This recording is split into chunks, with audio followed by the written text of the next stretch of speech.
ಒಂದೇ ಹಾಡಿನಲ್ಲಿ ಆ ಸೈನಿಕ ಏನಿರ್ತಾನೆ ಅವನ ಜೀವನವನ್ನ ಹೇಳುವಂಥದ್ದು, ಅಣ್ಣವರ ಕೈಲಿ ಕ್ಲಾಪ್ ಅನ್ನ ಮಾಡಿಸ್ಬೇಕು, ಟೆರರಿಸ್ಟ್ಗಳು ಅವರ ತಲೆಯನ್ನ ಬೋಳ್ಸುವಂಥದ್ದು. ಆ ಕಥೆಯನ್ನ ಕೇಳ್ತಿದ್ದಾಗೇನೆ ಅಣ್ಣವರು ಇಂಪ್ರೆಸ್ ಆಗಿ ಹೋಗ್ತಾರೆ. ಒಂದು ಇಳೆಯರಾಜ ಮ್ಯೂಸಿಕ್ ಅನ್ಕೊಂಡಿದ್ರು, ಆದರೆ ಹಂಸಲೇಖ ಅವರು ಆ ಜಾಗಕ್ಕೆ ಬರ್ತಾರೆ.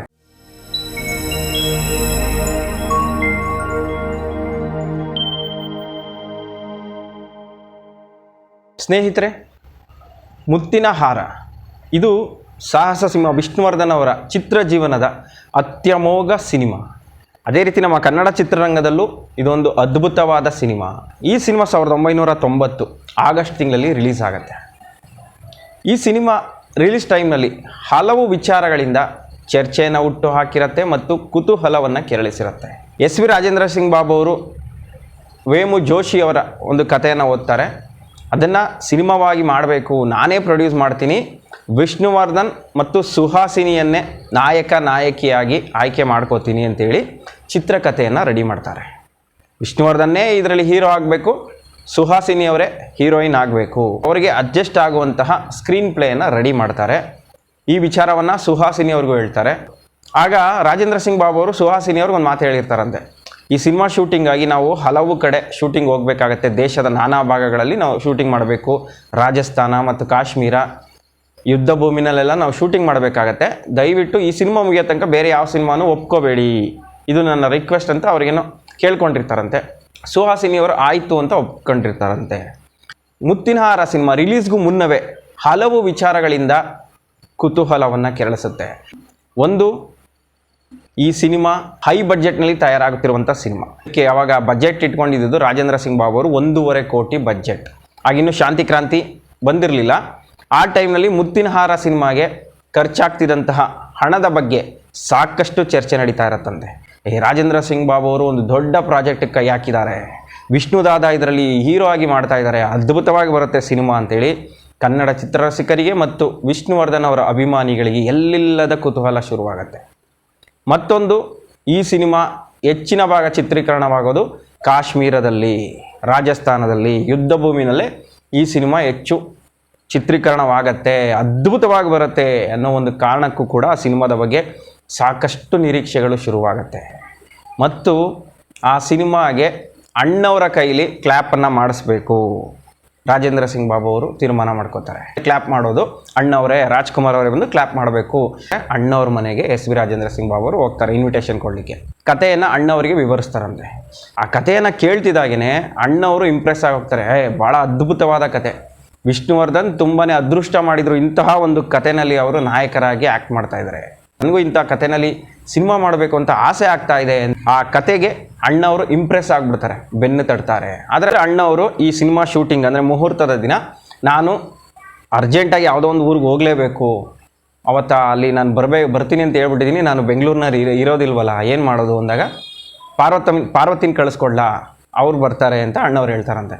ಆಗ ರಾಜೇಂದ್ರ ಸಿಂಗ್ ಬಾಬು ಪಾರ್ವತಮ್ಮನವ್ರು ಬರಲಿ, ಅವರೇ ಮುಹೂರ್ತಕ್ಕೆ ಕ್ಲ್ಯಾಪ್ ಮಾಡಲಿ ಅಂತೇಳಿ ಸಂತೋಷದಿಂದ ಒಪ್ಕೋತಾರೆ.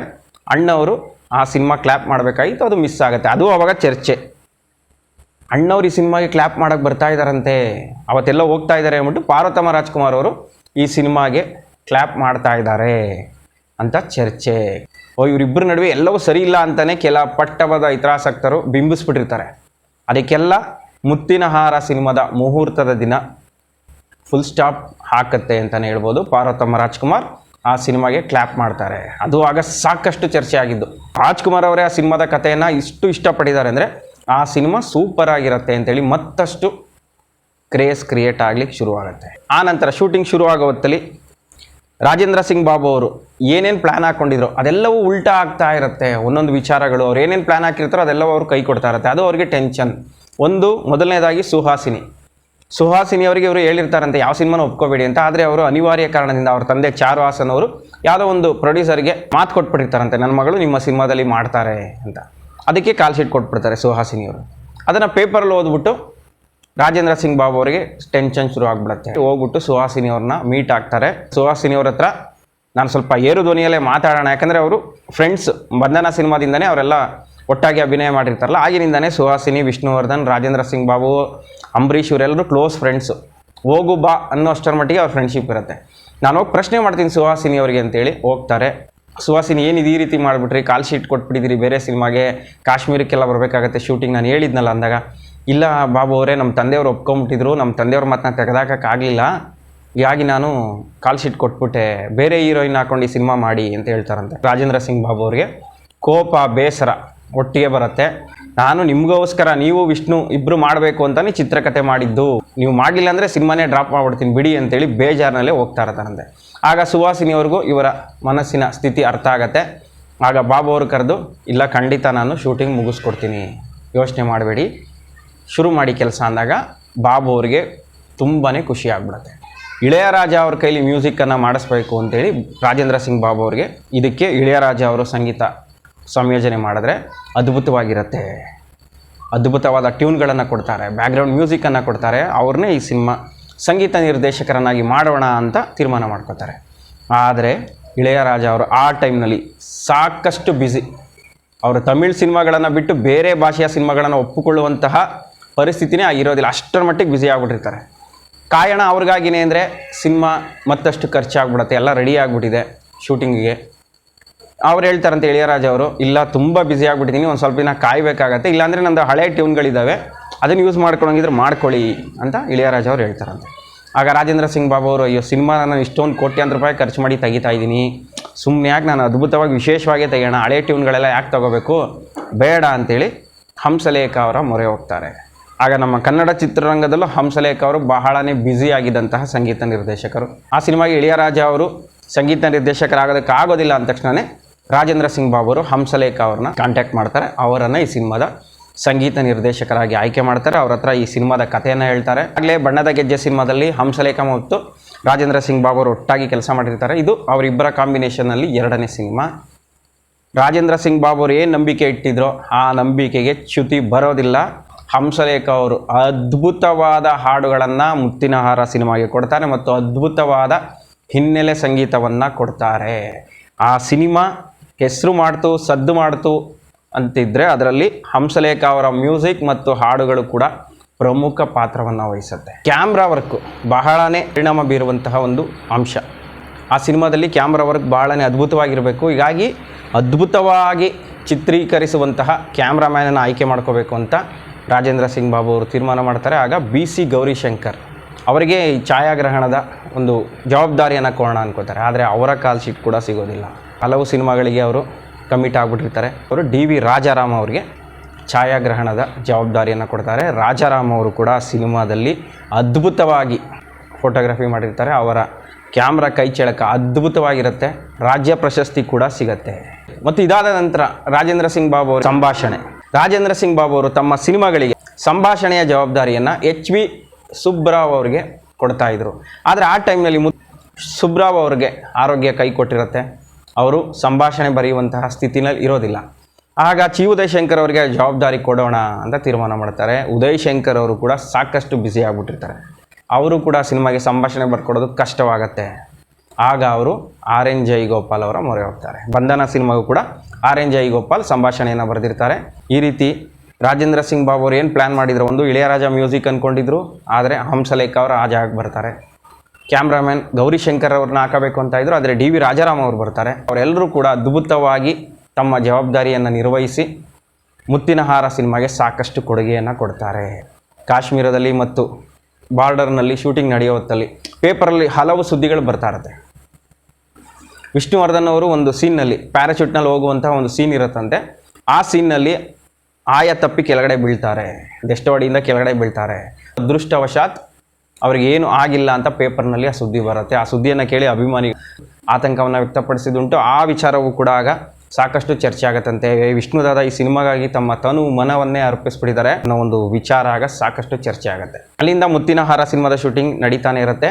ಮತ್ತು ಆ ಸಿನಿಮಾದಲ್ಲಿ ಇರುವಂತಹ ದೇವರು ಹೊಸೆದ ಪ್ರೇಮದ ದಾರ, ಆ ಸಾಂಗನ್ನು ಬಾಲಮುರಳಿ ಕೃಷ್ಣ ಅವರ ಕೈಲಿ ಆಡಿಸ್ಬೇಕು ಅನ್ನೋದು ಹಂಸಲೇಖ ಅವರ ಮಹದ ಆಸೆ. ಬಾಲಮುರಳಿ ಕೃಷ್ಣ ಅವ್ರನ್ನ ಮೀಟ್ ಆಗ್ತಾರೆ. ಸರಿ, ಈ ರೀತಿ ಒಂದು ಅದ್ಭುತವಾದ ಹಾಡನ್ನು ಬರೆದಿದ್ದೀನಿ, ನೀವೇ ಹಾಡಿದ್ರೆ ಅದು ಅರ್ಥಪೂರ್ಣವಾಗಿರುತ್ತೆ. ಮುರಳಿ ಕೃಷ್ಣ ಅವರು, ಇಲ್ಲ ನಾನು ಸಿನಿಮಾ ನನ್ನ ಕ್ಷೇತ್ರ ಅಲ್ಲ, ನನಗೆ ಸಿನಿಮಾದಲ್ಲಿ ಹಾಡೋದಕ್ಕೆ ಆಸಕ್ತಿ ಇಲ್ಲ ಅಂತ ಹೇಳ್ಬಿಡ್ತಾರಂತೆ. ಆಗ ರಾಜೇಂದ್ರ ಸಿಂಗ್ ಬಾಬು ಅವರು ಅವರಿಗೆ ಪರಿಪರಿಯಾಗಿ ಮನವಿ ಮಾಡಿಕೊಂಡು, ಸರ್ ಈ ಸ್ಟೋರಿಯನ್ನು ಕೇಳಿ ನೀವು ಆ ಸ್ಟೋರಿ ಕೇಳಿಬಿಟ್ಟು ಆ ಹಾಡು ಯಾವ ರೀತಿ ಬರೆದಿದ್ದಾರೆ ಅನ್ನೋದನ್ನು ನೀವು ಸ್ವಲ್ಪ ಕೇಳ್ಕೊಳ್ಳಿ ಸರ್. ಅದು 3 ಋತುಗಳು ಒಂದೇ ಹಾಡಿನಲ್ಲಿ ಸೈನಿಕ ಏನಿರ್ತಾನೆ ಅವನ ಜೀವನವನ್ನು ಹೇಳುವಂಥದ್ದು. ಅವನ ಯೌವನದಿಂದ ಮುಪ್ಪಿನವರೆಗೆ ಅಂದರೆ ರಿಟೈರ್ಮೆಂಟ್ ಟೈಮ್ವರೆಗೆ ಆಗುವಂತಹ ಜೀವನದಲ್ಲಿ ಏನೇನು ನಡೆಯುತ್ತೋ ಅಥವಾ ಅವನ ಜೀವನದಲ್ಲಿ ನಡೆದಿರುವಂತಹ ವಿಚಾರಗಳನ್ನು ಆ ಹಾಡಿನಲ್ಲಿ ನಾವು ತೋರಿಸ್ಬೇಕು. ನೀವು ಆ ಹಾಡನ್ನು ಹಾಡಿದ್ರೆ ಅದ್ಭುತವಾಗಿರುತ್ತೆ. ದಯವಿಟ್ಟು ಸರ್ ಅಂದಾಗ ಆ ಸ್ಟೋರಿಯನ್ನು ಕೇಳಿಬಿಟ್ಟು ಬಾಲಮುರಳಿ ಕೃಷ್ಣ ಅವರು ಇಂಪ್ರೆಸ್ ಆಗ್ತಾರೆ. ಆ ಸಿನಿಮಾದಲ್ಲಿ ಹಾಡನ್ನು ಹಾಡ್ತಾರೆ. ಆ ಹಾಡು ಎಷ್ಟು ಅದ್ಭುತವಾದ ಹಾಡು ಅನ್ನೋದು ಪ್ರತಿಯೊಬ್ಬರಿಗೂ ಗೊತ್ತು. ಆ ಸಿನಿಮಾದಲ್ಲಿ ಆ ಹಾಡು ಕೂಡ ಹೈಲೈಟ್ ಆಗಿಬಿಡುತ್ತೆ. ಅಷ್ಟು ಅದ್ಭುತವಾದ ಟ್ಯೂನನ್ನು ಹಂಸಲೇಖ ಅವರು ಕೊಡ್ತಾರೆ. ಎಲ್ಲ ಅದ್ಭುತಗಳೇ ನಡೀತಾ ಇರುತ್ತೆ ಆ ಸಿನಿಮಾದಲ್ಲಿ. ಆಮೇಲೆ ಅದು ರಿಲೀಸ್ ಡೇಟ್ ಫಿಕ್ಸ್ ಆಗುತ್ತೆ. 1990 ಆಗಸ್ಟ್ ತಿಂಗಳಲ್ಲಿ ಮುತ್ತಿನ ಹಾರ ಸಿನಿಮಾ ರಿಲೀಸ್ ಆಗುತ್ತೆ ಬೆಂಗಳೂರಿನಲ್ಲಿ. Santosh main theatre. ಸಿನಿಮಾ ಅಂದುಕೊಂಡಂತೆ ಮೊದಲನೇ ದಿನ ಭರ್ಜರಿ ಓಪನಿಂಗ್. ಯಾಕಂದರೆ ಅದು ಆ ಸಿನಿಮಾ ವಿಷ್ಣುವರ್ಧನ್ ಅವರ 125ನೇ ಸಿನಿಮಾ. ಲೇಖ ಅವರ ಅದ್ಭುತವಾದ ಹಾಡುಗಳು ಸಿನಿಮಾ ರಿಲೀಸ್ಗೂ ಮುಂಚೆನೇ ಧೂಳು ಎಬ್ಬಿಸ್ಬಿಡುತ್ತೆ. ಅಣ್ಣವರ ಆ ಸಿನಿಮಾದ ಕಥೆ ಕೇಳಿ ಇಂಪ್ರೆಸ್ ಆಗಿರ್ತಾರೆ. ಈ ಎಲ್ಲ ಕಾರಣಗಳಿಂದ ಆ ಸಿನಿಮಾ ಅದ್ಭುತವಾದ ಓಪನಿಂಗ್ ಪಡೆಯುತ್ತೆ. ಗ್ರಾಮೀಣ ಭಾಗದಲ್ಲಿ ಯಶಸ್ವಿಯಾಗಿ ಪ್ರದರ್ಶನವಾಗೋದಿಲ್ಲ, ನಗರ ಪ್ರದೇಶದಲ್ಲಿ ಅದ್ಭುತವಾದ ಪ್ರದರ್ಶನವನ್ನು ಮಾಡುತ್ತೆ. ವಿಷ್ಣುವರ್ಧನ್ ಅವರ ಸಿನಿಮಾಗಳು ನಗರ ಪ್ರದೇಶಕ್ಕಿಂತ ಹೆಚ್ಚಾಗಿ ಗ್ರಾಮೀಣ ಭಾಗದಲ್ಲಿ ಅದ್ಭುತವಾಗಿ ಯಶಸ್ಸನ್ನು ಗಳಿಸ್ತಾ ಇತ್ತು. ಆದರೆ ಮುತ್ತಿನ ಹಾರ ಸಿನಿಮಾ ಗ್ರಾಮೀಣ ಭಾಗದಲ್ಲಿ ಏನು ನಿರೀಕ್ಷೆ ಮಾಡಿದರೋ ಆ ಮಟ್ಟಿಗೆ ಓಡೋದಿಲ್ಲ.